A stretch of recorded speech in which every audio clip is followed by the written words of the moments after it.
Welcome to the Drawing Close to the Lord podcast. I'm your host, Danielle Carr, and this week our title is One Thing. We're going to be reading from Luke 10:38 to 42. As Jesus and his disciples were on their way, he came to a village where a woman named Martha opened her home to him.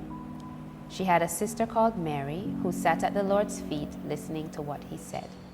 But Martha was distracted by all the preparations that had to be made.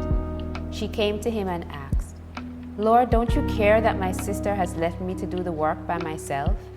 Tell her to help me." "Martha, Martha," the Lord answered, "you are worried and upset about many things, but few things are needed, or indeed only one.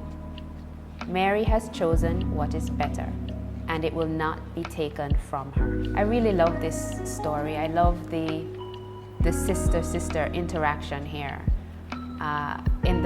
In season 1, I've spoken about Martha, and I've used her complaint to the Lord as an example of how to be honest with God about how you're feeling and not keep it all bottled up inside. I've also defended Martha because she didn't get it all wrong. Jesus didn't say she was wrong. He said that there was a better way. And I also thought that it was because of Martha's welcome that Jesus even came to her house. So I love Martha, even though she gets a hard rap from us when we are preaching. I really love her heart and her spirit and her honesty. But today, I want to focus on Mary's choice. Now, Mary didn't say a word, but there is so much, I believe, that we can learn from her based on her choices. Now, Mary chose not to work. Mary chose to sit. Mary chose to listen to Jesus. Mary chose to go against the custom of the day. For a woman, she went against the custom of women in the household, women in the kitchen, women being hostesses. She went against her sister's complaints and more than likely the complaints of other people around her, wondering why she's not up helping her sister to do the work. And so I'm very, very intrigued by Mary's choices, and that Jesus came to her defense, that Mary did not say a word. Mary did not move a muscle. Mary sat at Jesus' feet, listened to him, and said nothing. The only conversation that we know of is between Jesus and Martha. And Jesus says that what Mary has will not be taken from her. The rest that she has, to sit at his feet, learn of him, to engage with him in his gentle and humble heart, that is the better way, and that will not be taken from her.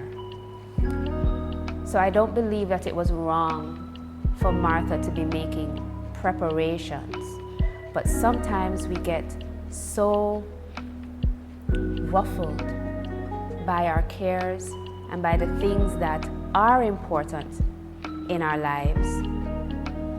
But sometimes those things crowd out the better things, like spending time with the Lord. I've argued with God about, "Lord, I don't have time to sit down and have long devotions or any kind of long prayers because I have so much to do. I'm already late. I feel like I've started the day flat-footed." And the Lord has gently nudged me to come and sit. Because one of the things that I've learned over some years is that the Lord really is the master of time. And if God is a master of time, then your busy schedule is nothing for him to fix. There have been times when I have made a long list of things to do for the day, and the times when I've actually chosen to sit with the Lord and I've asked the Lord to help me to decide with wisdom what to do for today, because I also believe that there is sufficient time in each day to do what you need to do. Even while, my late husband used to say, don't put off for tomorrow what you can do for today.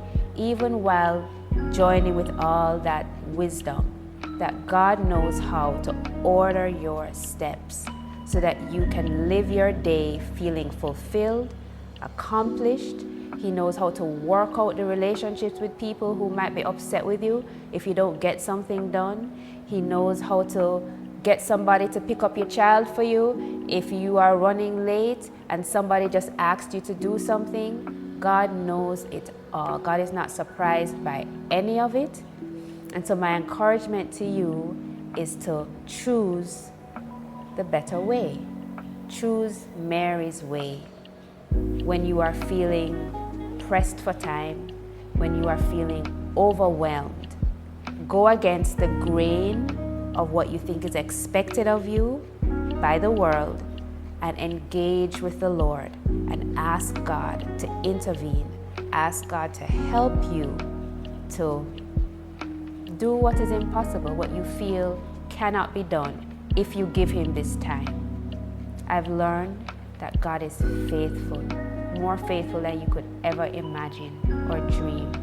Mary sitting at Jesus' feet reminds me of when Jesus was in the wilderness and he was being tempted to turn the stone into bread.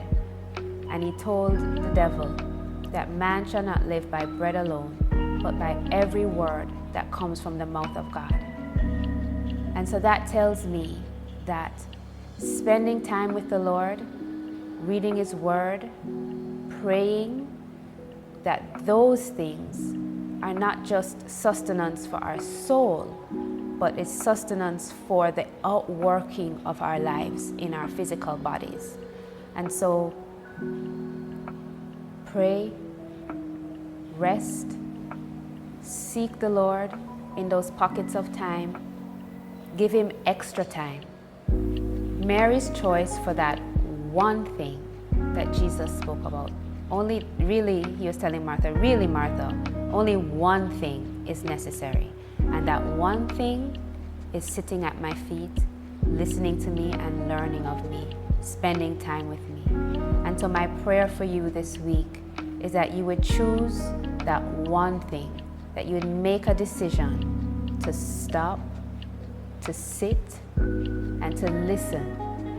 Even when people are complaining, even when people say, that don't make any sense, we need to do this now, even when all the demands are pressing against you, my prayer is that you will go against the grain of the pressure of other people's expectations and even your own expectations of yourself and choose that one thing, who is Jesus.